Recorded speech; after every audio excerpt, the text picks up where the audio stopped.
Hi friends, welcome to GVK study circle. ఈ వీడియోలో మే 8, 2026కి సంబంధించి వార్తలు నిలిచిన జాతీయ, అంతర్జాతీయ, రాష్ట్రీయ అంశాల గురించి, వార్తలు నిలిచిన వ్యక్తులు, అవార్డులు, పుస్తకాలు, మరి క్రీడా సంబంధిత సమాచారం, ఒక్కొక్క అంశాన్ని వివరంగా తెలుసుకుందాం.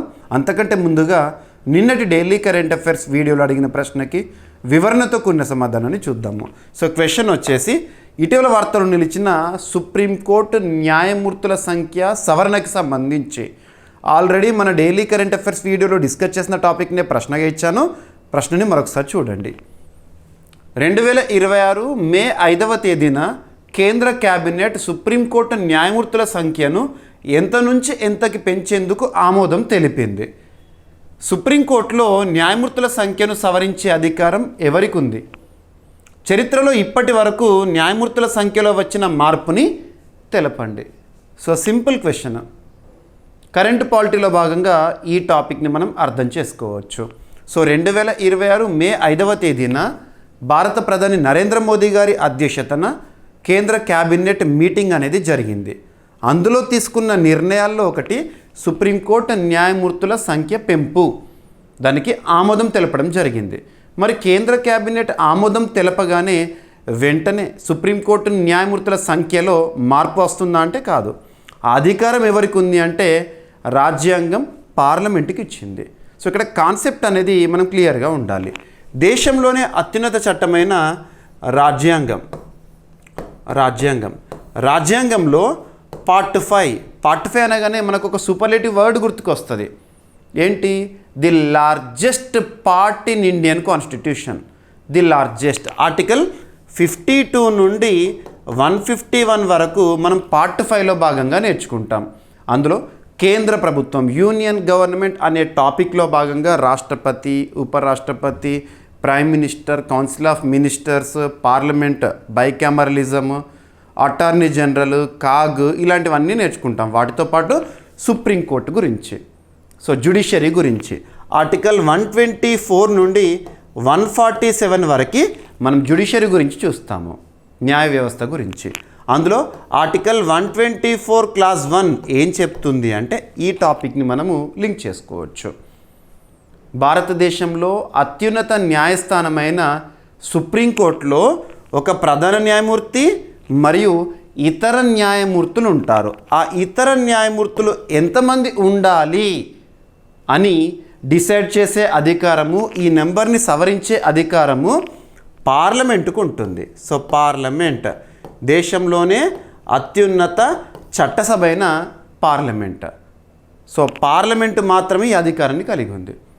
సుప్రీంకోర్టులో న్యాయమూర్తుల సంఖ్యను సవరించే అధికారము పార్లమెంటుకు ఉంటుంది, గుర్తుంచుకోండి. ఇకపోతే ఇక్కడే చిన్న లింకింగ్. మరి ఒక్కొక్క రాష్ట్రానికి సంబంధించి ఆ రాష్ట్రానికి సంబంధించిన అత్యున్నత న్యాయస్థానం ఉంటుంది కదా, దాన్ని హైకోర్టు. ఒక్కొక్క రాష్ట్రానికి ఒక్కొక్క హైకోర్టు ఉంటుంది. తెలంగాణ హైకోర్టు, ఏపీ హైకోర్టు అలాగా. మరి హైకోర్టులో ఉండే న్యాయమూర్తుల సంఖ్యను నిర్ణయించే అధికారము, హైకోర్టులో ఉండే న్యాయమూర్తుల సంఖ్యను నిర్ణయించే అధికారము రాజ్యాంగం ఎవరికి ఇచ్చింది అంటే రాష్ట్రపతికి ఇచ్చింది, గుర్తుంచుకోండి. హైకోర్టులో న్యాయమూర్తుల సంఖ్యను నిర్ణయించేదేమో రాష్ట్రపతి, సుప్రీంకోర్టులో న్యాయమూర్తుల సంఖ్యను నిర్ణయించే అధికారం ఏమో పార్లమెంటు, గుర్తుంచుకోండి. ఇక్కడ క్లియర్గా ఉండండి. ఇక న్యాయమూర్తులను నియమించే అధికారం, సుప్రీంకోర్టు న్యాయమూర్తులను నియమించే అధికారం రాష్ట్రపతి కలిగి ఉంటారు. హైకోర్టులో న్యాయమూర్తులను నియమించే అధికారము రాష్ట్రపతి కలిగి ఉంటారు. సుప్రీంకోర్టుకు సంబంధించి అయితే 124 గుర్తుంచుకోండి, హైకోర్టుకి సంబంధించి అయితే ఆర్టికల్ 217 సరిపోతుంది. ఇక హైకోర్టు గురించి ప్రస్తుతానికి అప్రస్తుతం, మనం సుప్రీంకోర్టుకు సంబంధించి చూద్దాము. సుప్రీంకోర్టు ఏర్పాటైనప్పుడు దేశంలోనే అత్యున్నత న్యాయస్థానమైన సుప్రీంకోర్టు 1950 జనవరి మంత్లో ఏర్పాటైంది కదా. అప్పుడు న్యాయమూర్తుల సంఖ్య 1+7గా ఉండేది. 1+7 ఇలాగే గుర్తుంచుకోండి. 8 అని గుర్తుంచుకోకండి. 8 అని గుర్తుంచుకున్నారనుకోండి, ఎగ్జామినేషన్ హాల్లో కూర్చున్నాక ప్రశ్నపత్రం చూడగానే సుప్రీంకోర్టు ఏర్పాటైనప్పుడు న్యాయమూర్తుల సంఖ్య ఎంత అంటే 8 ఆన్సర్ మీకు తెలుసు. కానీ ప్రధాన న్యాయమూర్తితో కలుపుకొని 8 కాకుండానా, ఈ డౌట్ అనేది వస్తుంది. కాబట్టి అటువంటి డౌట్స్ రావద్దు అంటే కొన్ని నంబర్స్ని నేను చెప్పిన విధంగానే గుర్తుపెట్టుకోండి. 1+7, 1 అంటే ఎవరు? సుప్రీంకోర్టుకు సంబంధించిన చీఫ్ జస్టిస్ ఆఫ్ ఇండియా మరియు 7 జడ్జెస్. అలాగా ఆ సంఖ్య కాలానుగుణంగా మార్పులకు లోనైంది. 1+33 ప్రస్తుతం సుప్రీంకోర్టులో న్యాయమూర్తుల సంఖ్య 1+33, మొత్తం 34, కానీ 34 అని గుర్తుంచుకోకండి, 1+33 అని గుర్తుంచుకోండి. ఒకరేమో ప్రధాన న్యాయమూర్తి, 33 మంది ఇతర న్యాయమూర్తులు. ప్రధాన న్యాయమూర్తిగా ప్రస్తుతం ఎవరున్నారు? జస్టిస్ సూర్యకాంత్ గారు నవంబర్ 2025లో తన పదవీ బాధ్యతలను స్వీకరించారు. 2027 ఫిబ్రవరి వరకు ఉంటారు. క్లియర్, ఓకేనా? ఇక 33 మంది ఇతర న్యాయమూర్తులు ఉంటారు. ఈ సంఖ్యను నిర్ణయించే అధికారం ఎవరికి ఉంటుంది? పార్లమెంటుకు ఉంటుంది. ఇప్పుడు ఈ సంఖ్యను 1+37కి తీసుకురావడానికి, సుప్రీంకోర్టులో న్యాయమూర్తుల సంఖ్యను పెంచడానికి కేంద్ర క్యాబినెట్ ఆమోదం తెలిపింది. అతి త్వరలో పార్లమెంట్లో దానికి సంబంధించిన బిల్లుని ప్రవేశపెడతారు, ఆమోదం పొందుతుంది, ఈ సంఖ్య అనేది ఎఫెక్ట్ అవుతుంది, ఇక అమల్లోకి వస్తుంది. మరి 1+33 ప్రస్తుతం మనం చూస్తున్న 1+33 సంఖ్య ఏదైతే ఉంటుందో దానికి సంబంధించిన సవరణ ఎప్పుడు చేశారు? 1+33కి సంబంధించిన సవరణ 2019లో చేస్తే 2023 సంవత్సరం నుంచి 1+33 అనేది రావడం జరిగింది. ఇక అతి త్వరలో 1+37 అంటే టోటల్ న్యాయమూర్తుల సంఖ్య 38గా మనం చూడబోతున్నాం. పార్లమెంటు దానికి సంబంధించిన ప్రక్రియని కొనసాగిస్తుంది. ఇది క్లియర్గా ఉండండి. సో చూడండి, 2026 మే 5వ తేదీన కేంద్ర క్యాబినెట్ సుప్రీంకోర్టు న్యాయమూర్తుల సంఖ్యను ఎంత నుంచి ఎంతకి పెంచేందుకు ఆమోదం తెలిపింది. 1+33 నుండి 1+37కి. సుప్రీంకోర్టులో న్యాయమూర్తుల సంఖ్యను సవరించే అధికారం ఎవరికి ఉంది? పార్లమెంటుకు ఉంటుంది. చరిత్రలో ఇప్పటివరకు న్యాయమూర్తుల సంఖ్యలో వచ్చిన మార్పులను తెలపండి. ఆ మార్పు ఏంటో ఇక్కడ చూడండి. సింపుల్గా సుప్రీంకోర్టు ఏర్పాటైనప్పుడు 1950 ఇయర్లో 1+7 ఉండే, ఆ సంఖ్య కాస్త 1956 1+10, 1960 1+13, 1978 1+17, 1986 1+25, 2009 1+30, 2019 1+33. గుర్తుపెట్టుకోండి, ఓకేనా? ఇక అతి త్వరలో ఈ సంఖ్య 1+37 అవుతుంది, ఓకేనా? ప్రస్తుతం ఉన్న సంఖ్య 1+33 ఎప్పుడు అమల్లోకి వచ్చింది? 2023. ఎనఫ్, ఓకేనా? మరి ఇప్పుడు 1+33ని 1+37గా చేయడానికి సవరణ కావాలి కదా, దానికి సంబంధించిన bill the proposal for introducing the supreme court number of judges amendment bill 2026. అతి త్వరలో ఆ అమెండ్మెంట్ బిల్ ఏదైతే ఉంటుందో పార్లమెంట్లో ప్రవేశపెట్టడం జరుగుతుంది కేంద్ర ప్రభుత్వం, ఓకేనా? రైట్. సో కేంద్ర క్యాబినెట్ సుప్రీంకోర్టు న్యాయమూర్తుల సంఖ్యను 33 నుంచి 37కి పెంచేందుకు ఆమోదం తెలిపింది. ప్రధాన న్యాయమూర్తితో కలిపి మొత్తం సంఖ్య 34 నుంచి 38కి పెరుగుతుంది. 1+33 నుండి 1+37కి. ఈ సంఖ్య సుప్రీంకోర్టు న్యాయమూర్తుల సంఖ్య చట్టం 1956 ద్వారా నియంత్రించబడుతుంది. ఈ మార్పు అమలుకు సుప్రీంకోర్టు న్యాయమూర్తుల సంఖ్య సవరణ బిల్లు 2026ని పార్లమెంట్లో ప్రవేశపెట్టడం జరుగుతుంది. మరి ఎందుకు ఈ సంఖ్య పెంచుతున్నారు? న్యాయమూర్తుల సంఖ్యలో మార్పులు ఎందుకు రాబోతున్నాయి? ఎందుకు సంఖ్య పెరగబోతుందంటే ప్రస్తుతం దేశంలో కేసుల పెండెన్సీ తగ్గించడం కోసము మరియు న్యాయ వ్యవస్థ సామర్థ్యాన్ని మరింత పెంచడం అనేది లక్ష్యంగా దృష్టిలో ఉంచుకొని కేంద్ర ప్రభుత్వం ఈ నిర్ణయాన్ని తీసుకుంది. క్లియర్? సో ఈ విధంగా ఏ టాపిక్నైనా కూడా సబ్జెక్ట్ లింక్ చేసుకొని మనం నేర్చుకున్నాం అనుకోండి, కరెంట్ అఫైర్స్ కోణంలో 100% సాధించడంతో పాటు జనరల్ స్టడీస్లో కూడా మ్యాక్సిమం స్కోర్ చేయగలుగుతాము. ఇది ఫ్యాక్ట్, ఓకేనా? ఎస్ఎన్టీకి సంబంధించిన important topic and at the same time superlative topic కూడా చెప్పొచ్చు. ఇకపోతే ఫస్ట్ కాన్సెప్ట్ నేర్చుకుందాము. మనం తరచూ వార్తల్లో స్కై రూట్ ఏరోస్పేస్ గురించి చూస్తున్నాము. ఒక స్పేస్ స్టార్టప్, హైదరాబాద్ కేంద్రంగా పనిచేస్తున్న స్పేస్ స్టార్టప్. మరి స్కై రూట్ ఏరోస్పేస్ భారతదేశంలోనే మొట్టమొదటి స్పేస్ టెక్ యూనికాన్గా అవతరించింది. స్పేస్ టెక్ యూనికాన్, ఇక్కడ యూనికాన్ అనే కాన్సెప్ట్ తెలుసుకోవాలి. స్టార్టప్ అంటే మీరు తరచూ వార్తల్లో వింటున్నారు, నేను చెప్తూనే ఉన్నాను. అని ప్రత్యేకతలు చూద్దాము. సో ఫస్ట్ బేసిక్స్ నుండి వద్దాము. భారత ప్రభుత్వము 2020 సంవత్సరంలో ఇన్స్పేస్ని పరిచయం చేసింది. InSpace InSpace full form ఏంటి అంటే, యాక్రోనిమ్ ఏంటంటే Indian National Space Promotion and Authorisation Centre. Indian National Space Promotion and Authorisation Centre, InSpace. దీనికి హెడ్ క్వార్టర్ ఏంటంటే అహ్మదాబాద్. అహ్మదాబాద్ ఎక్కడ? గుజరాత్ రాష్ట్రం అహ్మదాబాద్ కేంద్రంగా ఇన్ స్పేస్ పనిచేస్తుంది. ఇన్ స్పేస్ యొక్క విధి బాధ్యత ఏంటి? కేంద్ర ప్రభుత్వం దీనికి ఇచ్చిన బాధ్యత ఏంటంటే, ప్రస్తుతం భారతదేశంలో అంతరిక్ష రంగంలో ఇస్రో సాధిస్తున్న ఘనతలకి తోడు, ప్రస్తుతం భారతదేశంలో అంతరిక్ష రంగంలో ISRO Indian Space Research Organisation సాధిస్తున్న ఘనతలకి తోడు ప్రైవేట్ స్పేస్ స్టార్టప్స్ని ప్రోత్సహించడం. ఇక్కడ మరి ఇన్స్పేస్ యొక్క ప్రోత్సాహాన్ని ఒక్క మాటలో చెప్పండి అంటే నేను స్కైరూట్ ఏరోస్పేస్ని చూపిస్తాను. స్కైరూట్ ఏరోస్పేస్ 2022 సంవత్సరం సబ్జెక్ట్ కండిషన్ 2022 నవంబర్ మంత్లో సాధించిన ఘనత. భారతదేశంలోనే మొట్టమొదటి ప్రైవేట్ రాకెట్ లాంచింగ్. ఆ రాకెట్ పేరు ఏమని చెప్పాను అప్పట్లో మీకు? విక్రమ్ ఎస్ అని. ప్రారంభ మిషన్, దీనికి పెట్టుకున్న పేరు ప్రారంభ మిషన్. ఇదంతా కూడా స్కైరూట్ ఏరోస్పేస్ సంబంధించిన ఘనత. ఈ ఘనత వెనుక ఉంది ఇన్స్పేస్. సో ప్రస్తుతము ప్రపంచంలో స్పేస్ స్టార్టప్స్ అనేవి చాలా అద్భుతమైన పాత్రని పోషిస్తున్నాయి.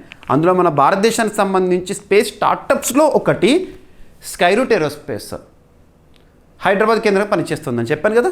సో ఈ సంస్థ భారతదేశంలో స్పేస్ టెక్ యూనికార్న్స్లో మొట్టమొదటి అంశంగా నిలిచింది. స్పేస్ టెక్ యూనికార్న్, మొట్టమొదటి space tech unicorn Skyroot aerospace. ఇక్కడ చెప్తాను. స్పేస్ స్టార్టప్స్ అంటున్నాను కదా, అంకుర సంస్థలు అంటే ఏంటి? మనకు వచ్చే ఐడియాస్ని కార్యరూపంలోకి తీసుకుపోవడానికి, స్టార్టప్స్ని ప్రోత్సహించడానికి కేంద్ర ప్రభుత్వము స్టార్టప్ ఇండియా అని చెప్పేసి 2016 జనవరిలో ప్రారంభించింది. ఇప్పుడు ఇది హైదరాబాద్ కాబట్టి తెలంగాణకు సంబంధించి చూద్దాము. గత ప్రభుత్వం, తెలంగాణ ప్రభుత్వం, కేసీఆర్ గవర్నమెంట్ టీ హబ్ని తీసుకొచ్చింది, స్టార్టప్స్ని ప్రోత్సహించింది. అలా ఏదైనా ఒక స్టార్టప్, ఆ స్టార్టప్ యొక్క వాల్యూ $1 బిలియన్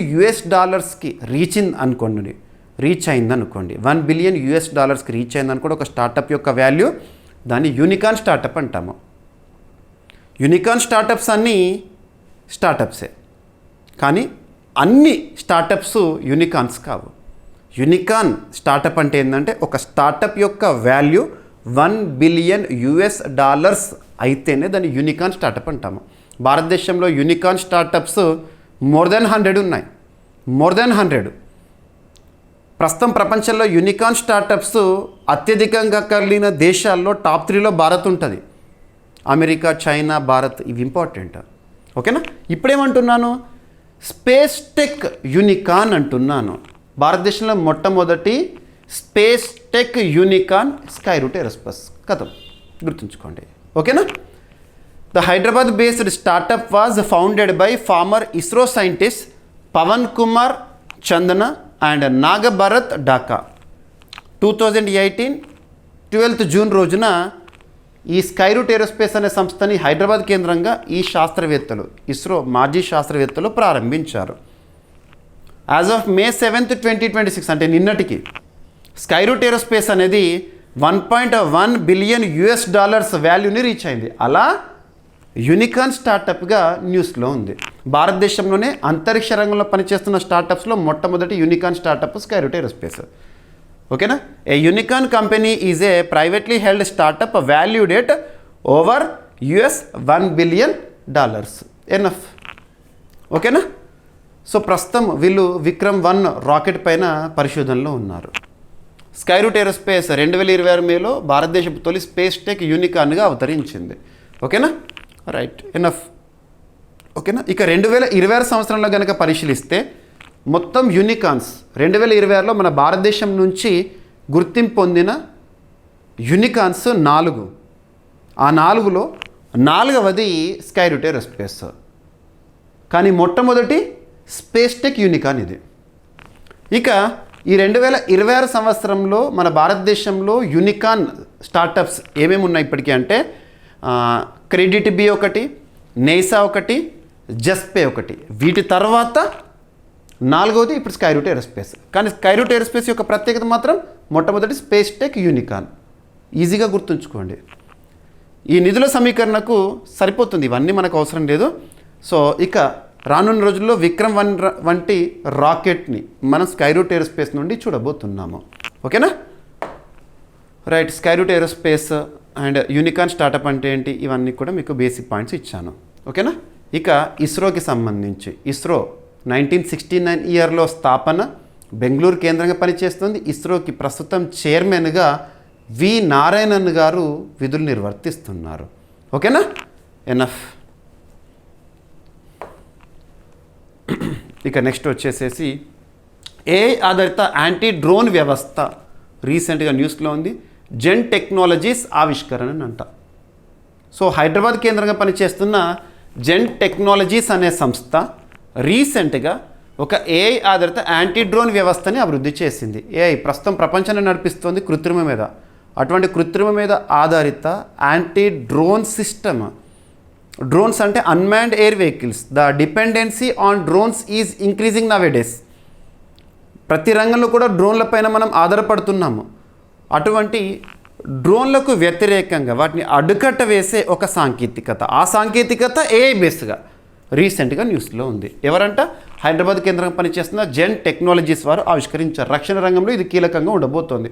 శత్రు దేశాలు ప్రయోగం చేసే డ్రోన్స్ ఏవైతే ఉంటాయో వందలాది డ్రోన్లను కూడా ఒకేసారి అడ్డుకట్ట వేయగలుగుతుంది. ఓకేనా? సో జెన్ టెక్నాలజీస్ ఏఐ ఆధారిత యాంటీ డ్రోన్ వ్యవస్థను ఆవిష్కరించింది. పెరుగుతున్న డ్రోన్ ముప్పులను ఎదుర్కొనేందుకు పూర్తిగా స్వదేశీ పరిజ్ఞానంతో అభివృద్ధి చేసింది. ఒకేసారి 100కు పైగా డ్రోన్లను గుర్తించి నిర్వీర్యం చేయగల సామర్థ్యం అనేది ఉందంట. 15 కిలోమీటర్లకు పైగా దూరంలో డ్రోన్లను గుర్తించే సామర్థ్యము. అధిక ఖచ్చితత్వంతో శత్రు డ్రోన్లను ధ్వంసం చేస్తుందంట. వాహనాలపై అమర్చుకునే మొబైల్ వ్యవస్థగా ఈ సిస్టమ్ అనేది రూపొందించబడింది. తక్షణ పర్యవేక్షణ మరియు వేగవంతమైన ప్రతిస్పందనకు అనుకూలము. భారత సాయుధ దళాల భద్రతను బలోపేతం చేయడమే లక్ష్యంగా ఆత్మనిర్భర్ భారత్, మేక్ ఇన్ ఇండియాలో భాగంగా ఈ టెక్నాలజీ అనేది రూపుదిద్దుకోవడం జరిగింది.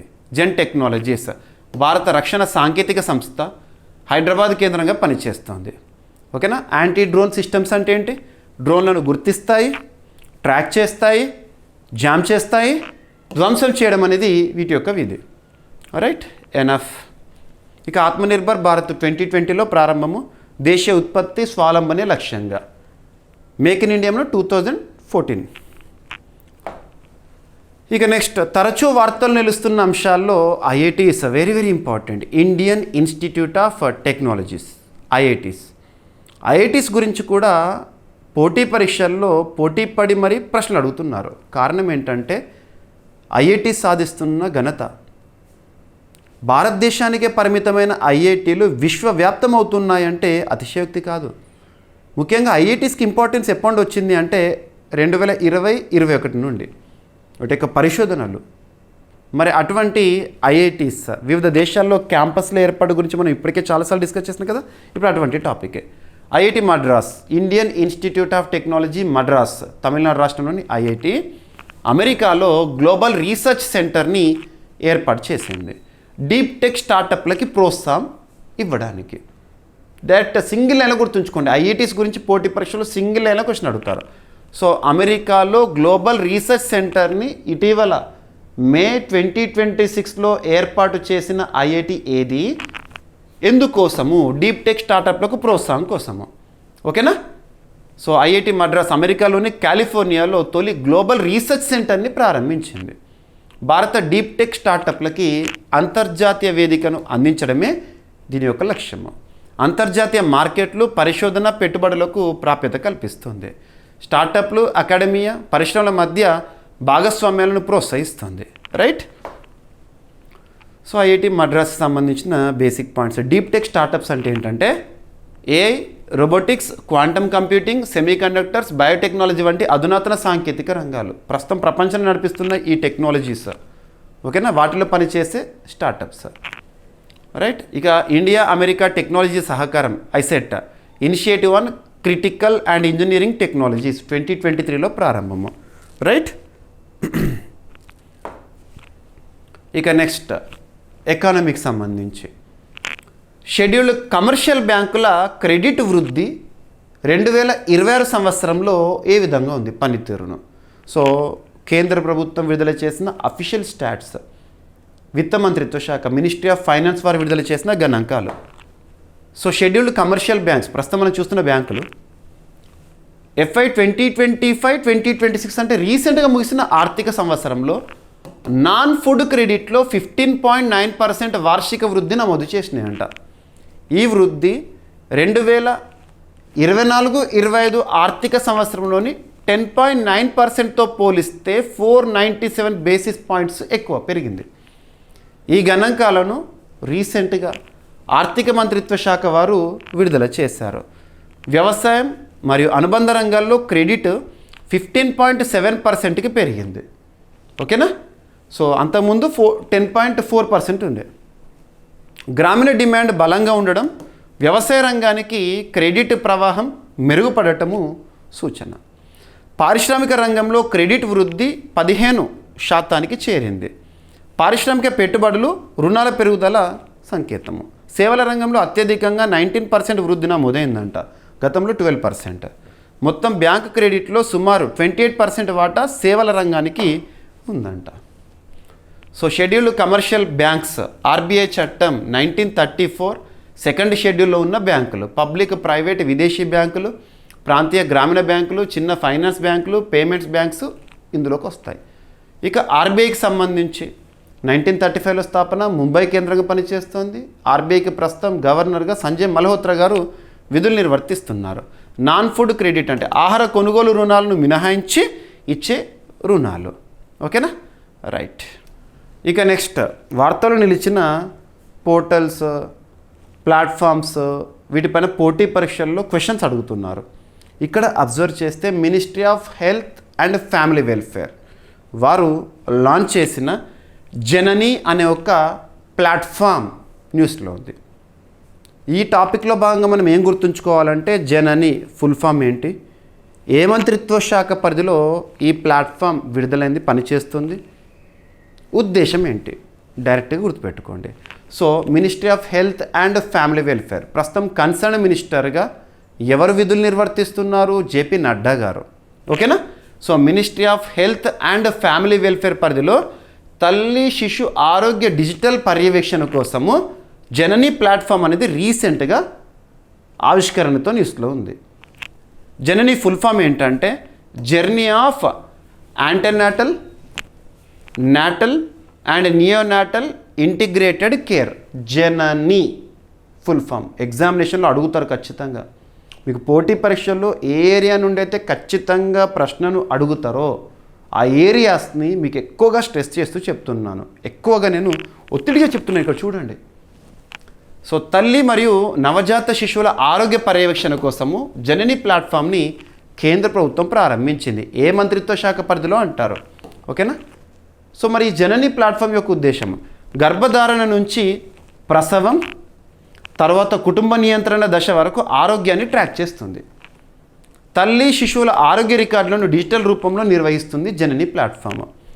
నిరంతర ఆరోగ్య పర్యవేక్షణకు వీలు కల్పిస్తుంది. గర్భస్థ, ప్రసవానంతర దశల్లో సమగ్ర ఆరోగ్య సేవలను అందిస్తుంది ఈ జనని ప్లాట్ఫామ్. తల్లి శిశువులకు QR కోడ్ ఆధారిత ఆరోగ్య కార్డులను జారీ చేస్తుంది. ఎక్కడి నుంచైనా ఆన్లైన్ ద్వారా ఆరోగ్య రికార్డులను పొందవచ్చు. So digitalise. అధిక ప్రమాద గర్భధారణల కోసము ఆటోమేటిక్ అలర్ట్స్ని ఇస్తుంది.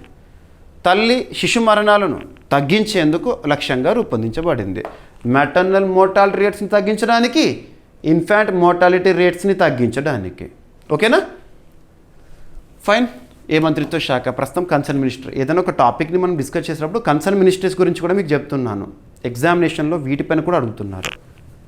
సో మెటర్నల్ మోర్టాలిటీ రేట్ అంటే ఏంటి? ప్రతి 1,00,000 జీవ జననాలకు తల్లి మరణాల సంఖ్య. ఇన్ఫాంట్ మోర్టాలిటీ రేట్ ప్రతి 1000 జీవ జననాలకు శిశు మరణాల సంఖ్య. ఓకేనా, right. So sustainable development goals అని ఉంటాయి మీకు, సుస్థిరాభివృద్ధి లక్ష్యాలు. ప్రపంచంలోని ప్రతి దేశం కూడా 2015 సంవత్సరం నుండి 2030 సంవత్సరం వరకు సాధించాల్సిన లక్ష్యాలు 17 ఉంటాయి గోల్స్. అందులో గోల్ నెంబర్ 1 ఏం చెప్తుంది, 2 ఏం చెప్తుంది, 3 ఏం చెప్తుంది, ఇవన్నీ కూడా తెలియాలి మీకు. ప్రతిసారి చెప్తున్నాను నేను. సో గోల్ నెంబర్ 3 వచ్చేసేసి ఆరోగ్యకర జీవనం, తల్లి శిశు మరణాల తగ్గింపు. ఈ గోల్ నెంబర్ 3కి ఈ టాపిక్ని మీరు లింక్ చేసుకోవచ్చు. కొన్ని టాపిక్స్ని మనం ఆర్టికల్స్కి లింక్ చేసుకోవాలి కాన్స్టిట్యూషన్కి సంబంధించి, కొన్ని టాపిక్స్ని సస్టైనబుల్ డెవలప్మెంట్ గోల్స్కి లింక్ చేసుకోవాలి. ఇవన్నీ ఇంపార్టెంట్, అవన్నీ నేను లింకింగ్ చేస్తున్నాను టాపిక్స్లో భాగంగా. అండ్ ఇంకొక పోర్టల్ రీసెంట్గా న్యూస్లో ఉంది, సమర్థ్ పంచాయత్ పోర్టల్. ఏ మంత్రిత్వ శాఖ పరిధిలో అంటే ministry of Panchayati Raj. Already existing పోర్టలే రీసెంట్గా విస్తరణతో న్యూస్లోకి వచ్చింది. అభ్యర్థులకు మరొకసారి చెప్తున్నాను, ఏదైనా పథకం గురించి కానీ, పాలసీ గురించి కానీ, పోర్టల్స్ గురించి కానీ, ప్లాట్ఫామ్స్ గురించి కానివ్వండి, మీరు వార్తల్లో చూస్తున్నప్పుడు చాలామంది అభ్యర్థులు అనుకుంటారు అది రీసెంట్గా లాస్ట్ 6 monthsలోనో 1 yearలోనో ప్రారంభించబడి వార్తల్లోకి వస్తే మాత్రం ఇంపార్టెంట్ అని భావిస్తారు చాలామంది. కానీ అవి ఇంపార్టెంటే. వాటితో పాటు ఇంకా ఇంపార్టెన్స్ ఉన్నవి ఏంటంటే ఎప్పుడో ప్రారంభించబడిన పథకాలు, పాలసీలు, 10 ఏళ్ల కిందనో, 20 ఏళ్ల కిందనో, 50 ఏళ్ల కిందనో ప్రారంభించబడిన పథకాలు కానీ, పాలసీస్ కానివ్వండి, పోర్టల్స్ కానీ, ప్లాట్ఫామ్స్ కానివ్వండి, ఇప్పుడు మళ్ళీ వార్తల్లోకి వచ్చినాయి అనుకోండి. మళ్ళీ ఎందుకు వార్తల్లోకి వస్తాయి? వాటి అమలుకి సంబంధించి ఏమైనా మార్పులు చేర్పులు చేసినట్లయితే ప్రభుత్వము, లేదో వాటిని వేరే ప్రోగ్రాంలో ఏం చేస్తారు, వేరే ప్రోగ్రాంలో మర్జ్ చేసినప్పుడు కానివ్వండి, విలీనం చేసినప్పుడు కానివ్వండి, లేదా ఆ ప్రోగ్రామ్ సంబంధించి మొత్తానికే మార్పులు చేర్పులు చేసినప్పుడు అలా వార్తల్లోకి వచ్చింది కాబట్టి ఇంపార్టెంట్. ఏదైనా మైల్ స్టోన్ రీచ్ అయినప్పుడు అటువంటివి. సో ఇక్కడ అబ్జర్వ్ చేస్తే ఇది విస్తరణతో న్యూస్లోకి వచ్చింది. సో మినిస్ట్రీ ఆఫ్ పంచాయతీరాజ్ ప్రస్తుతం కన్సర్న్ మినిస్టర్ ఎవరు? రాజీవ్ రంజన్ సింగ్, లలన్ సింగ్ అంటాము. సమర్థ్ పంచాయత్ పోర్టల్ని అస్సాం, ఉత్తరప్రదేశ్, మహారాష్ట్ర రాష్ట్రాలకు విస్తరించేందుకు కేంద్ర ప్రభుత్వం నిర్ణయం తీసుకుంది. పంచాయతీరాజ్ సంస్థల పాలనా సామర్థ్యాన్ని పెంచే సమగ్ర డిజిటల్ వేదిక. పంచాయతీరాజ్ అంటేనే మీకు ఆర్టికల్ 40 ఆఫ్ ఇండియన్ కాన్స్టిట్యూషన్ గుర్తుకు రావాలి. పార్ట్ 4లో ఉంటుంది. మీకు గాంధీ సిద్ధాంతాలు నేర్చుకుంటారు. ఇంకోటి 73rd constitutional amendment act important. 1992 అమల్లోకి వచ్చింది 1993 ఏప్రిల్ 24 పివి నరసింహారావు గారి కాలంలో జరిగింది ఈ అమెండ్మెంట్. సో 11వ షెడ్యూల్ని జోడించింది 73rd అమెండ్మెంట్ యాక్ట్. అందులో 29 అధికారాలు ఉంటాయి. పంచాయతీరాజ్ గురించి మీరు part 9 of Indian constitution article 243A నుండి O వరకు నేర్చుకుంటారు. సో ప్రతి ఏడాది కూడా ఏప్రిల్ 24ని పంచాయతీరాజ్ దివస్గా జరుపుకుంటాము. క్లియర్? సో ఇక్కడ అబ్జర్వ్ చేస్తే గ్రామ స్థాయిలో ఆదాయ సేకరణ, పర్యవేక్షణ, పరిపాలన కోసం డిజిటల్ సాధనాలను అందిస్తుంది ఈ పోర్టల్. పంచాయతీల స్వంత ఆదాయ వ్యవస్థ బలోపేతంపై దృష్టి పెడుతుంది. సో పంచాయతీకి కూడా, గ్రామ పంచాయతీలకు కూడా సోర్సెస్ ఆఫ్ ఇన్కమ్ అనేది ఉంటుంది. పారదర్శకత, బాధ్యతాయుత పరిపాలన సరళీకరణకు సహకారం అందిస్తుంది. పౌరులు మరియు అధికారులకు సేవల సులభ ప్రాప్యత అందిస్తుంది. ఆర్థిక సామర్థ్యం మరియు స్థానిక పాలన మెరుగుదలే లక్ష్యము. మౌలిక సదుపాయాలు, సేవల మెరుగుదల, గ్రామీణ జీవన ప్రమాదాల పెరుగుదల. ఓకేనా? సో పంచాయతీరాజ్ మంత్రిత్వ శాఖ. ఓకేనా? సో ఇదంతా కూడా మీకు ఏదైతే చెప్పానో అదంతా కూడా ఇక్కడ స్క్రిప్ట్ రూపంలో అందించడం జరిగింది. రైట్? నెక్స్ట్ స్వస్థ భారత్ పోర్టల్. స్వస్థ భారత్ పోర్టల్ సమగ్ర డిజిటల్ ఆరోగ్య వేదిక, integrated data across various portals. స్వస్థ భారత్. సో భారత ప్రభుత్వము స్వస్థ భారత్ పోర్టల్ని సమగ్ర డిజిటల్ ఆరోగ్య వేదికగా ప్రారంభించింది. దేశవ్యాప్తంగా విభిన్న ఆరోగ్య కార్యక్రమాల వ్యవస్థలను ఒకే వేదికపై సమీకరిస్తుంది. ఇది ఏపీఐస్ ద్వారా వివిధ ఆరోగ్య వ్యవస్థల మధ్య అనుసంధానం కల్పించే వన్ స్టాప్ అగ్రిగేటర్ వేదిక ఇది. ఓకేనా? పునరావృత డేటా ఎంట్రీని తొలగించి నివేదికలను సరళీకరిస్తుంది. రియల్ టైం డేటా ద్వారా వేగవంతమైన నిర్ణయాలకు సహకారం అందిస్తుంది. స్థానిక స్థాయిలో పర్యవేక్షణ ఆధారిత ప్రణాళిక కోసము డేటా విజువలైజేషన్ సౌకర్యాలు అందిస్తుంది. ఓకేనా? Right. So Ayushman Bharat digital mission 2021లో ప్రారంభము. ఏ మంత్రిత్వ శాఖ పరిధిలో? Ministry of health and family welfare పరిధిలో. ఆభా కార్డు ఉంటుంది కదా, 14 అంకెల ప్రత్యేక ఆరోగ్య ఐడి. ఓకేనా? డిజిటల్ ఆరోగ్య రికార్డుల నిల్వ కోసం ఉద్దేశించబడింది. రైట్? ఇక నెక్స్ట్ అంతర్జాతీయ అంశాలు. సో ఇక్కడ అబ్జర్వ్ చేస్తే Solomon islands. So Solomon islands రీసెంట్గా న్యూస్లో ఉన్నాయి. మీకు ఏదైనా ఒక దేశం గురించి కానీ, ఒక ప్రాంతం గురించి కానీ చెప్తున్నప్పుడు లొకేషన్ చూపిస్తున్నాను. అది ఎక్కడ ఉంది, చుట్టుపక్కల ప్రాంతాల ప్రత్యేకత ఏంటి, ఎందుకు వార్తలోకి వచ్చింది, ఇటువంటి చూడాలి. సో సల్మన్ దీవులు ఈ కంట్రీలో ఈ కంట్రీ గ్రూప్ ఆఫ్ ఐలాండ్స్ అంటే ఆర్కిపెలాగో లేదా ఆర్చిపెలాగో అంటాం మన జాగ్రఫీలో. సో సోలమన్ ఐలాండ్స్ ఈ దేశంలో రీసెంట్గా ప్రభుత్వానికి వ్యతిరేకంగా అవిశ్వాస తీర్మానాన్ని ప్రవేశపెట్టడం జరిగింది. అవిశ్వాస తీర్మానము, విశ్వాస తీర్మానం మీకు ఐడియా ఉంటుంది. సో పాలిటిక్ క్లాసెస్లో మనం నేర్చుకున్నాము. నో కాన్ఫిడెన్స్ మోషన్ అంటే ప్రభుత్వానికి వ్యతిరేకంగా ప్రతిపక్షాలు ప్రవేశపెట్టేది. నో కాన్ఫిడెన్స్ మోషన్ కనుక నెగ్గిందనుకోండి, గెలిచిందనుకోండి, ప్రభుత్వం కూలిపోయినట్లే. ఎందుకంటే ప్రభుత్వానికి వ్యతిరేకంగా ప్రతిపక్షాలు గెలిచినాయని అర్థం చేసుకోవాలి. కాన్ఫిడెన్స్ మోషన్ అంటేనేమో ప్రభుత్వం ప్రవేశపెడుతుంది మా పట్ల మీ విశ్వాసాన్ని తెలియజేయండి అని. కాన్ఫిడెన్స్ మోషన్ కనుక నెగ్గితే ప్రభుత్వం కొనసాగుతుంది. కాన్ఫిడెన్స్ మోషన్ వీగిపోయింది అనుకోండి, ప్రభుత్వం కూలిపోయినట్లే. ఇటువంటి గుర్తుంచుకోండి. సో సాల్మన్ దీవుల్లో అవిశ్వాస తీర్మానాన్ని ప్రభుత్వానికి వ్యతిరేకంగా ప్రవేశపెట్టారు ప్రతిపక్ష నాయకులు. సో ఆ అవిశ్వాస తీర్మానం ద్వారా పదవి కోల్పోయిన ఒక ప్రధానిగా జెరెమియా మెనేలే. ఇటీవల అవిశ్వాస తీర్మానం ద్వారా పదవిని కోల్పోయిన ఒక ప్రధాని జెరెమియా మెనేలే ఏ దేశ ప్రధాని? Solomon islands. సింపుల్గా గుర్తుంచుకోండి. సో సాలమన్ దీవులు ఏదైనా ఒక దేశం గురించి మనం చూస్తున్నప్పుడు ఆ దేశానికి సంబంధించిన బేసిక్ పాయింట్స్ నేర్చుకోవాలి. క్యాపిటల్ ఏంటి, కరెన్సీ ఏంటి, అక్కడ ప్రభుత్వాధినేతగా ఎవరున్నారు.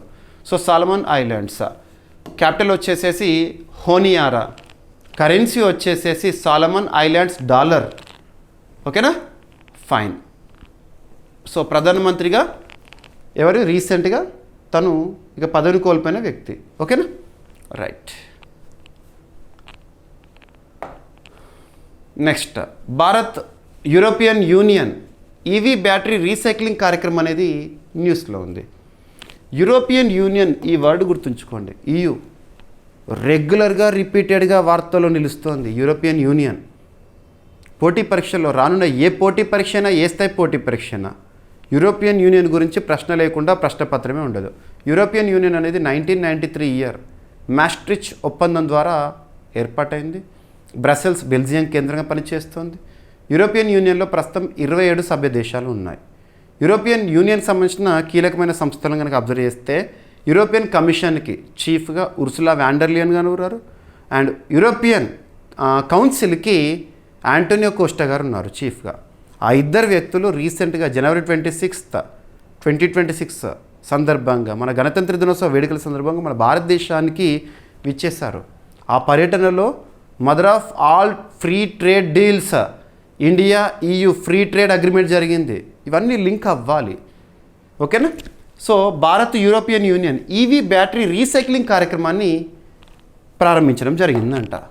భారత్ మరియు యూరోపియన్ యూనియన్ 15.2 మిలియన్ యూరోస్ సంయుక్త కార్యక్రమాన్ని ఈవీ బ్యాటరీ రీసైక్లింగ్ కోసం ప్రారంభించినాయి. ఈ కార్యక్రమం India EU trade and technology council కింద ప్రారంభించబడింది. అధునాతన ఈవీ బ్యాటరీ రీసైక్లింగ్ సాంకేతికతలపై సంయుక్త పరిశోధన, ఆవిష్కరణపై దృష్టి, లిథియం, కోబాల్ట్, గ్రాఫైట్ వంటి కీలక ఖనిజాలను రీసైక్లింగ్ ద్వారా భద్రపరచడము ఈ కార్యక్రమం యొక్క లక్ష్యము. సర్క్యులర్ ఎకానమీ మరియు స్థిరమైన వనరుల వినియోగాన్ని ప్రోత్సహిస్తుంది. గ్రీన్ టెక్నాలజీ మరియు శుభ్రశక్తి అంటే క్లీన్ ఎనర్జీ మార్పుల్లో భారతీయ సహకారాన్ని బలోపేతం చేస్తుంది. ఎనఫ్. ఓకేనా, రైట్. సో యూరోపియన్ యూనియన్కి సంబంధించి బేసిక్ పాయింట్స్. ఓకేనా. ఈవీ బ్యాటరీస్ ఎలక్ట్రిక్ వెహికల్స్లో మనం వినియోగించే బ్యాటరీస్, అందులో లిథియం అయాన్ అనేది కీలకంగా ఉంటుంది. ఓకేనా, రైట్. ఇక భారతదేశంలో ఎలక్ట్రిక్ వెహికల్స్ని ప్రోత్సహించడానికి ఫేమ్ 1 గైడ్లైన్స్, ఫేమ్ 2 గైడ్లైన్స్, ప్రస్తుతం PM E-డ్రైవ్ ప్రోగ్రాము అమల్లో ఉన్నాయి. ఓకే, నెక్స్ట్ రాష్ట్రీయ అంశాల్లో భాగంగా మన ఆంధ్రప్రదేశ్ రాష్ట్రానికి సంబంధించిన టాపిక్స్ ఉన్నాయి. ఈరోజు అభ్యర్థులకు మరొకసారి చెప్తున్నాను, మన డైలీ కరెంట్ అఫైర్స్ వీడియో మీకు ప్రతిరోజు అందిస్తున్నాను. మన CA 360 కోర్సులో నేను ఏదైతే వీడియోలో ఎక్స్ప్లెనేషన్ ఇస్తానో అదంతా కూడా స్క్రిప్ట్ రూపంలో, PDF రూపంలో విత్ డౌన్లోడ్ ఆప్షన్ ఇస్తున్నాను. తెలుగు మీడియం అభ్యర్థుల కోసం తెలుగు PDF ఇస్తున్నాను ఈ క్లాస్లో ఎక్స్ప్లెనేషన్ మొత్తాన్ని కూడా. ఇంగ్లీష్ మీడియం అభ్యర్థుల కోసం ఇంగ్లీష్లో ఇస్తున్నాను. అండ్ రీజనల్ ఇష్యూస్ విషయానికి వస్తే రాష్ట్ర స్థాయి పోటీ పరీక్షలకు ప్రిపేర్ అవుతున్న అభ్యర్థులు రీజనల్ ఇష్యూస్కి ఇంపార్టెన్స్ ఇవ్వండి. వీటి నుండి ఎక్కువ మొత్తంలో ప్రశ్నలు అడుగుతారు. మన డైలీ కరెంట్ అఫైర్స్ వీడియోలో ఏపీ మరియు తెలంగాణ రీజనల్ కరెంట్ అఫైర్స్ని 100% నేను కవర్ చేస్తున్నాను. ఓకేనా. ఇక్కడ ఏపీకి సంబంధించిన టాపిక్స్ ఈరోజు ఉన్నాయి, చూడండి. ఆంధ్రప్రదేశ్ జిల్లా వారి తలసరి ఆదాయం, స్థూల ఉత్పత్తి విలువ గణాంకాలు రీసెంట్గా ఏపీకి సంబంధించి ప్లానింగ్ డిపార్ట్మెంట్ వారు, ప్రణాళిక శాఖ వారు విడుదల చేస్తారు. అంటే గవర్నమెంట్ నుండి అఫీషియల్ స్టాట్స్ ఇవి. ఓకేనా? సో ఇక్కడ అబ్జర్వ్ చేస్తే తలసరి ఆదాయంలో విశాఖపట్నం టాప్లో ఉందంట, ఆఖరిలో పార్వతీపురం మన్యం ఉందంట. సో ఇక్కడ అబ్జర్వ్ చేస్తే రాష్ట్రంలో 2025-26 ఆర్థిక సంవత్సరం మనం ఎకనమీ సబ్జెక్ట్లో ఫినాన్షియల్ ఇయర్ అనే పదాన్ని వాడతాం. రీసెంట్గా ముగిసిన ఆర్థిక సంవత్సరం 2025 ఏప్రిల్ 1 నుంచి 2026 మార్చి 31 వరకు ఈ కాలానికి గాను తలసరి ఆదాయంలో విశాఖపట్నం ప్రథమ స్థానంలో ఉందంట. ఎంతతో? 6,58,964 రూపాయల తలసరి ఆదాయంతో ఆంధ్రప్రదేశ్ రాష్ట్రంలో విశాఖపట్నం టాప్. పార్వతీపురం మన్యం జిల్లా 1,56,875 రూపాయలతో చివరి స్థానంలో ఉంది తలసరి ఆదాయాన్ని కనుక పరిశీలిస్తే. ఓకేనా? రీసెంట్గా ప్రణాళిక శాఖ అధికారులు ఈ వివరాలను వెల్లడించారు. తలసరి ఆదాయంలో ముందున్న 5 జిల్లాలు ఏదంటే విశాఖపట్నం ఫస్ట్. విశాఖపట్నంది మాత్రం నంబర్ గుర్తుంచుకోండి. ఇక second Krishna, next NTR, Eluru, Tirupati. Clear? ఇక అట్టడుగున ఉన్న 5 జిల్లాలు పార్వతీపురం మన్యం నంబర్ గుర్తుంచుకోండి, మన్యం సంబంధించి. ఇక మిగతా పేర్లు గుర్తుంచుకోండి: పోలవరం, శ్రీకాకుళం, విజయనగరం, కర్నూలు. ఇక జిల్లా స్థూల ఉత్పత్తి విలువలో టాప్ 5 డిస్ట్రిక్ట్స్ 2025-26 ఆర్థిక సంవత్సరంలో గ్రాస్ డిస్ట్రిక్ట్ డొమెస్టిక్ ప్రోడక్ట్ అంటాం కదా. It is the final value of all the goods and services that are produced within the boundaries of that particular district for the given financial year. ఒక జిల్లాని ఆధారంగా తీసుకుంటే విశాఖపట్నం టాప్లో ఉందంట. Gross district domestic ప్రోడక్ట్ని తీసుకుంటే అంటే జిల్లా స్థూల ఉత్పత్తి విలువని తీసుకుంటే. ఓకేనా? సో విశాఖపట్నం యొక్క వాల్యూ ఏంటంటే 1,61,009 కోట్ల రూపాయలు స్థూల ఉత్పత్తి విలువ. ఫస్ట్ విశాఖపట్నం. ఇక 2వ స్థానంలో ఎన్టీఆర్ ఉంది, 3వ స్థానంలో కృష్ణ, 4వ స్థానంలో తిరుపతి, 5వ స్థానంలో ఏలూరు. ఇక జిల్లా స్థూల ఉత్పత్తి విలువలో అడుగున ఉన్న 5 జిల్లాలను పరిశీలిస్తే మొదటి స్థానంలో పోలవరము. ఓకేనా? సో 6,831 కోట్ల రూపాయలు. తర్వాత పార్వతీపురం మన్యము, అల్లూరి సీతారామరాజు, మార్కాపురం, అన్నమయ్య. గుర్తుపెట్టుకోండి, ఈ పాయింట్స్ ఇంపార్టెంట్, గణాంకాలు ఇంపార్టెంట్. సో మీకు ఏపీ స్టేట్ ఎకానమీ అనేది ఉంది కదా గ్రూప్స్ ఎగ్జామినేషన్స్లో, అందులో ఇటువంటి వాటిపైన ఎక్కువగా అడిగే అవకాశం ఉంటుంది. ఓకేనా? రైట్. ఇదంతా కూడా మీకు నేను మళ్ళీ స్క్రిప్ట్లో ఇస్తాను, పీడిఎఫ్లో. సో తలసరి ఆదాయం అంటే ఏంటి, so gross district domestic product అంటే ఏంటి, ఇవన్నీ కూడా. ఇక నెక్స్ట్, ఆంధ్రప్రదేశ్లో వాటర్ రీసోర్స్ మ్యూజియం ఏర్పాటుకి ఇజ్రాయెల్ సహకారం అందిస్తోంది. ఇజ్రాయెల్కి సంబంధించి మషవ్ అనే ఒక సంస్థ పేరు గుర్తుంచుకోండి. మషవ్ సంస్థ ఆంధ్రప్రదేశ్ రాష్ట్రంలో వాటర్ రీసోర్స్ మ్యూజియం ఏర్పాటుకు ముందుకు వచ్చింది. సింపుల్గా ఆంధ్రప్రదేశ్లో water resource museum innovation centre ఏర్పాటు ప్రతిపాదన న్యూస్లో ఉంది. ఇజ్రాయెల్ వాటర్ అటాచీ నోవా ఆమ్సలేట్ మరియు ఏపీ సైన్స్ సిటీ CEO వెంకటేశ్వర్ల మధ్య చర్చలు జరిగినాయి. ఇజ్రాయెల్ అభివృద్ధి సంస్థ మాషా సహకారం చూపేందుకు ఆసక్తి వ్యక్తం చేసిందంట. నీటి వనరుల నిర్వహణపై అవగాహన మరియు ఆవిష్కరణలకు ప్రోత్సహించడమే దీని యొక్క ఉద్దేశము, వాటర్ రీసోర్స్ మ్యూజియం యొక్క ఉద్దేశము. నీటి సమస్యలపై హ్యాకథాన్స్, ఇన్నోవేషన్ ఛాలెంజ్లని నిర్వహిస్తారంట. విద్యార్థుల్లో సృజనాత్మకత, సమస్య పరిష్కార నైపుణ్యాల పెంపు కోసం ఉద్దేశించబడింది. మషా ఇజ్రాయెల్ దేశానికి చెందిన ఒక సంస్థ. ఓకేనా? భారత్ ఇజ్రాయెల్ మధ్య సత్సంబంధాలు ఉన్నాయి. 2017 నుంచి వ్యూహాత్మక భాగస్వామ్య దేశం మనకి ఇజ్రాయెల్. వ్యవసాయం, నీటి సాంకేతికతలో సహకారం. ఎస్, నీటి సాంకేతికతను మీరు చూడండి, లక్షద్వీపులు ఉన్నాయి కదా, లక్షద్వీపుల్లో డీసాలినేషన్ ప్లాంట్స్ ఏర్పాటు, ఆ టెక్నాలజీ ఏ దేశం నుండి మనం అంటే ఇజ్రాయెల్ నుండి. ఓకేనా? బెంజమిన్ నెతన్యాహు గారు ఇజ్రాయెల్ ప్రైమ్ మినిస్టర్గా ఉన్నారు. ఇక నెక్స్ట్, ఇండియన్ స్కూల్ ఆఫ్ అగ్రికల్చర్ని ఆంధ్రప్రదేశ్ రాష్ట్రంలో ఏర్పాటు చేస్తామని ఆంధ్రప్రదేశ్ రాష్ట్ర ముఖ్యమంత్రి నారా చంద్రబాబు నాయుడు గారు చేసిన ప్రకటన న్యూస్లో ఉంది. ఏర్పాటు చేస్తారు ఇక్కడ మదనపల్లి. మదనపల్లి అంటే మనము చాలా వరకు రెగ్యులర్గా అంటే ఆంధ్రప్రదేశ్ రాష్ట్రానికి సంబంధించిన వ్యక్తులకు ఆ ప్రత్యేకత తెలుసు, కానీ వేరే రాష్ట్రాల నుంచి వచ్చేవారు మదనపల్లి, హార్స్లీ హిల్స్ ఇటువంటి పేర్లు ఎక్కువగా పిలుస్తూ ఉంటారు. సో మదనపల్లిలో ఏర్పాటు. సో ఆంధ్రప్రదేశ్ ప్రభుత్వం అన్నమయ్య జిల్లాలోని మదనపల్లిలో ఇండియన్ స్కూల్ ఆఫ్ అగ్రికల్చర్ని ఏర్పాటు చేస్తున్నామని ప్రకటించింది. హైదరాబాద్లోని ఇండియన్ స్కూల్ ఆఫ్ బిజినెస్ తరహాలో ఇది ఏర్పాటు అవుతుందంట. వ్యవసాయ రంగంలో ఆధునిక పరిశోధనలు, సాంకేతిక అభివృద్ధి లక్ష్యం. సో చూడండి, ఇండియన్ స్కూల్ ఆఫ్ అగ్రికల్చర్ వ్యవసాయ రంగంలో అద్భుతాలను సృష్టించడానికి, సింపుల్గా సాంకేతికతను అందించడానికి, ఆవిష్కరణలో నైపుణ్యాభివృద్ధి, శాస్త్రీయ సాగు పద్ధతులపై దృష్టి పెడతారంట. వ్యవసాయ విద్య, పరిశోధన వ్యవస్థ, అగ్రి స్టార్టప్లకు మరింత మద్దతు దక్కుతుంది. ఇక సుస్థిర వ్యవసాయం, ఉత్పాదకత పెంపే లక్ష్యము. Right, Indian school of business హైదరాబాద్లో ఎలా అవుతుందో అట్లా ఆంధ్రప్రదేశ్లో అగ్రికల్చర్ రిలేటెడ్గా. ఇక భారతదేశంలో అగ్రికల్చర్లోనే అత్యున్నత సంస్థ, వ్యవసాయ రంగంలో అత్యున్నత సంస్థ అంటే Indian council of agricultural research, గుర్తుపెట్టుకోండి. ఓకేనా. భారతదేశంలో మృత్తికల వర్గీకరణ, 8 టైప్స్ ఆఫ్ సాయిల్స్ అనగానే మనకు ఐకార్ గుర్తొస్తుంది కదా అలా. ఇక నెక్స్ట్ క్రీడలకు సంబంధించి అభ్యర్థులకు మరొకసారి చెప్తున్నాను, ప్రస్తుత ప్రభుత్వము క్రీడలకు చాలా ఇంపార్టెన్స్ ఇస్తుంది. అంతర్జాతీయ స్థాయిలో ప్రాముఖ్యత ఉన్న క్రీడలను మనం నిర్వహించడానికి ముందుకొస్తున్నాం. 2030 సంవత్సరం కామన్వెల్త్ సెంటినరీ గేమ్స్కి భారత్ ఆతిథ్యం ఇవ్వబోతోంది. అఫీషియల్గా ఇండియాని డిక్లేర్ చేసేశారు. 2030 అహ్మదాబాద్, గుజరాత్లో అన్నీ అనుకూలిస్తే 2036 సంవత్సరంలో విశ్వ క్రీడలు, ఒలింపిక్స్ని కూడా నిర్వహించడానికి మనం సిద్ధంగా ఉన్నాం, బిడ్ మనకు వస్తే. ఇక 2030 సంవత్సరంలో ఆసియా క్రీడల నిర్వహణకు సంబంధించి కూడా ఇటీవల భారత్ తన ఇంట్రెస్ట్ని వ్యక్తం చేసింది. ఇకపోతే ఈరోజు ఒక schedule, Commonwealth table tennis championship 2026కి భారత్ ఆతిథ్యం న్యూఢిల్లీలో జరుగుతాయి. ఇక్కడ అబ్జర్వ్ చేస్తే కామన్వెల్త్ అనే పదం తరచు మనం వార్తలు చూస్తున్నాము. కామన్వెల్త్ అంటే ఏంటంటే సింపుల్గా చెప్పాలంటే ఒకప్పుడు బ్రిటిష్ వారు పరిపాలించిన కాలనీస్, ప్రాంతాలు ఉంటాయి కదా, అవి స్వాతంత్రం వచ్చిన తర్వాత ఒక కూటమిని ఏర్పాటు చేసుకునే, సింపుల్గా కామన్వెల్త్ కూటమిని. సో ఆ కూటమిలో ఉన్న దేశాలను కామన్వెల్త్ కంట్రీస్ అంటాం. భారత్ 1949లో కామన్వెల్త్ కూటమిలో చేరింది. ఆ దేశాల మధ్య క్రీడలు జరిగితే కామన్వెల్త్ క్రీడలు అంటాం మనం. ఇక్కడ Commonwealth table tennis championship New Delhi ఆతిథ్యంలో జరగబోతుందంట.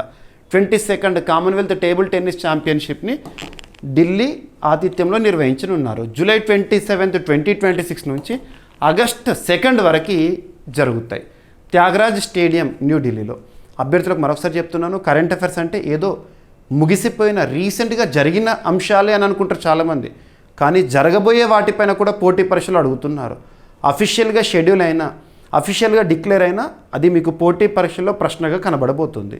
సో ఇటువంటివి ఎగ్జామ్లో అడుగుతారు. 2026 జూలై 27 నుండి ఆగస్టు 2 వరకు కామన్వెల్త్ టేబుల్ టెన్నిస్ ఛాంపియన్షిప్ 2026కి ఏ దేశం ఆతిథ్యం ఇవ్వనుంది, ఏ ప్రాంతము, ఇటువంటివి అడుగుతారు. ఓకేనా.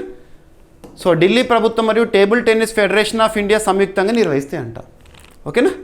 Right. Commonwealth table tennis championship Commonwealth దేశాల మధ్య జరిగే ప్రధాన టేబుల్ టెన్నిస్ పోటీ.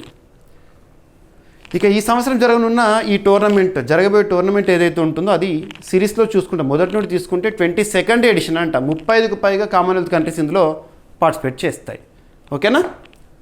సో కామన్వెల్త్ ఆఫ్ నేషన్స్ 1931లో స్థాపన, ప్రధాన కార్యం లండన్, మొత్తం 56 దేశాలు. Table tennis federation of India 1926లో స్థాపన. భారతదేశంలో టేబుల్ టెన్నిస్ క్రీడ నిర్వహిస్తుంది, నియంత్రిస్తుంది. ఇక అంతర్జాతీయ స్థాయిలో టేబుల్ టెన్నిస్ క్రీడ నిర్వహించేది, నియంత్రించేది ఇంటర్నేషనల్ టేబుల్ టెన్నిస్ ఫెడరేషన్. 1926లో స్థాపన. ఆ సంస్థ యొక్క ప్రధాన కేంద్రం వచ్చేసి లసన్, స్విట్జర్లాండ్. ఓకేనా. రైట్. కామన్వెల్త్ గేమ్స్ మొదటిసారి 1930లో హామిల్టన్, కెనడా వేదిక జరిగింది. ప్రతి 4 సంవత్సరాలకు ఒకసారి నిర్వహణ. సెంటినరీ గేమ్స్కి ఆతిథ్యం మన భారతదేశం 2030 సంవత్సరంలో. ఇక ఈరోజు ప్రశ్న ఆల్రెడీ మన డైలీ కరెంట్ అఫైర్స్ వీడియోలో డిస్కస్ చేసిన టాపిక్ని ప్రశ్నగా ఇచ్చాను. ప్రశ్నని మరొకసారి చూడండి. 2026 థామస్ ఉబర్ కప్ విజేతలు మరియు రన్నరప్ ఎవరు? థామస్ కప్, ఉబర్ కప్ 2 కప్పుల గురించి ఇక్కడ చెప్తున్నాను. ఈ సంవత్సరం టోర్నీలకు ఆతిథ్యం ఇచ్చిన దేశం ఏది? ఓకేనా. ఇక ఈరోజు టాపిక్స్ని క్విక్ రివిజన్ చేస్తే, నిన్నటి డైలీ కరెంట్ అఫైర్స్ వీడియోలో అడిగిన ప్రశ్నకి కంప్లీట్ ఎక్స్ప్లెనేషన్ ఇచ్చాను. సో వందే మాతరానికి జాతీయ గీతంతో సమాన హోదా ఇటీవల కేంద్ర క్యాబినెట్ ఆమోదం తెలిపింది. ఈ టాపిక్లో భాగంగా మనం డిస్కస్ చేసే చట్టం గురించి చూడండి. అండ్ స్కై రూట్ ఏరోస్పేస్ భారత తొలి స్పేస్ టెక్ యూనికార్న్గా నిలిచింది. ఈ సంవత్సరం 4th యూనికార్న్. ఏఐ ఆధారిత యాంటీ డ్రోన్ సిస్టమ్ జెన్ టెక్నాలజీస్ వారు ఆవిష్కరించారు. హైదరాబాద్ కేంద్రంగా పనిచేస్తున్న సంస్థ. ఐఐటి మద్రాస్ అమెరికాలో గ్లోబల్ రీసెర్చ్ సెంటర్ ఏర్పాటుకు సంబంధించి న్యూస్లో ఉంది. డీప్ టెక్ స్టార్టప్స్కి ప్రోత్సాహం. డీప్ టెక్ అంటే ఏంటో మీకు ఎక్స్ప్లెనేషన్ ఇచ్చాను. షెడ్యూల్డ్ కమర్షియల్ బ్యాంకుల క్రెడిట్ వృద్ధి 2026 ఆర్థిక సంవత్సరంలో ఏ విధంగా ఉంది? అండ్ ఆర్బీఐకి సంబంధించిన Udgam portal, Udgam full form ఏంటి, ఉద్దేశం ఏంటి, ఎందుకు ఇప్పుడు న్యూస్లోకి వచ్చింది? Janani platform, Janani full form ఏంటి, ఏ మంత్రిత్వ శాఖ పరిధిలో, ఉద్దేశం ఏంటి? ఓకేనా. నెక్స్ట్ సమర్థ్ పంచాయత్ పోర్టల్ ఇటీవల విస్తరణతో వార్తల్లోకి వచ్చింది, మినిస్ట్రీ ఆఫ్ పంచాయత్ పరిధిలో. ఓకేనా. నెక్స్ట్ స్వస్థ భారత్ పోర్టల్ సమగ్ర డిజిటల్ ఆరోగ్య వేదిక, ఉద్దేశం ఏంటి, ఏ మంత్రిత్వ శాఖ పరిధిలో? సాలమన్ దీవుల్లో అవిశ్వాస తీర్మానం కారణంగా పదవిని కోల్పోయిన ప్రధాని Jeremiah Manele. Bharat European union EV battery recycling కార్యక్రమం అనేది రీసెంట్గా ప్రారంభము. భారత్ అల్జీరియా రక్షణ సహకారము మొదటి సంయుక్త కమిషన్ సమావేశం ఇటీవల జరిగింది. అండ్ రాష్ట్రీయ అంశాల్లో భాగంగా ఆంధ్రప్రదేశ్ జిల్లా వారి తలసరి ఆదాయం, స్థూల ఉత్పత్తి విలువ ఏ విధంగా ఉంది అని చెప్పేసి ర్యాంకింగ్స్. ఆంధ్రప్రదేశ్లో వాటర్ రీసోర్స్ మ్యూజియం ఇజ్రాయెల్ సహకారంతో ప్రత్యేకత ఏంటి, ఆ సంస్థ పేరేంటి? ఇండియన్ స్కూల్ ఆఫ్ అగ్రికల్చర్ మదనపల్లిలో ఏర్పాటుకు సంబంధించి నారా చంద్రబాబు నాయుడు గారు చేసిన ప్రకటన. సోమమండల్ గారు కేంబ్రిడ్జ్ డెడికేటెడ్ టీచర్ అవార్డ్స్లో సౌత్ ఏషియా రీజనల్ విన్నర్గా న్యూస్లో ఉన్నారు. కామన్వెల్త్ టేబుల్ టెన్నిస్ ఛాంపియన్షిప్ 2026 భారత ఆతిథ్యంలో జరగబోతోంది జూలైలో. వరల్డ్ రెడ్ క్రాస్ డే ఈరోజు, ప్రత్యేకత ఏంటి, మొదటిసారి ఎప్పుడు జరుపుకున్నాం, థీమ్ ఏంటి, ఎవరు నిర్వహిస్తారు? ఇక ప్రశ్న 2026 థామస్ ఉబర్ కప్ విజేతలు, రన్నరప్ ఎవరు? ఈ సంవత్సరం ఈ టోర్నీలకు ఆతిథ్యం ఇచ్చిన దేశం ఏది? ఓకేనా. సో అభ్యర్థులు ప్రతిరోజు కూడా మన డైలీ కరెంట్ అఫైర్స్ వీడియో చూడండి. మన CA 360 కోర్సులో ప్రతిరోజు అప్లోడ్ చేస్తున్నాను. ప్రతి టాపిక్ని సైంటిఫిక్ అప్రోచ్తో డీల్ చేస్తున్నాను. క్లాస్ ఎక్స్ప్లెనేషన్ విన్న తర్వాత పీడిఎఫ్ని డౌన్లోడ్ చేసుకొని చదవండి. ఓకేనా. ఏమైనా మిస్లేనియస్ టాపిక్స్ ఉంటే నో నీడ్ టు వర్రీ, రేపటి క్లాస్లో జోడించి డిస్కస్ చేద్దాం. రేపు మళ్ళీ కలుద్దాం. Thank you.